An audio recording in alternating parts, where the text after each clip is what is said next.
Everyone, this is Tim from YourSixGaming. Today in this video, I'm going to show you how to reset and then also restore the default settings for File Explorer. So if something's messed up, you can go ahead and easily just fix it. So what you want to do is go up to the top and go to See More. Maybe let's go to this PC. Maybe the storage bar isn't showing up or something like that. Go to the three little dots, go down to Options right here. Then we can go on over to View. And then we can reset the folder right here. Do you want to reset all folders? We can go to yes. Otherwise, we have restore defaults down here on the bottom.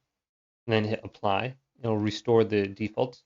And if your storage meter isn't showing up, it should go ahead and fix that and it should show up. So if you're having a problem with your folders, go and just simply try this on your Windows 11 computer. Hopefully this video did indeed help you out. If it did, leave it a big thumbs up and subscribe to my channel down below for more tech videos coming up next on YourSixGaming.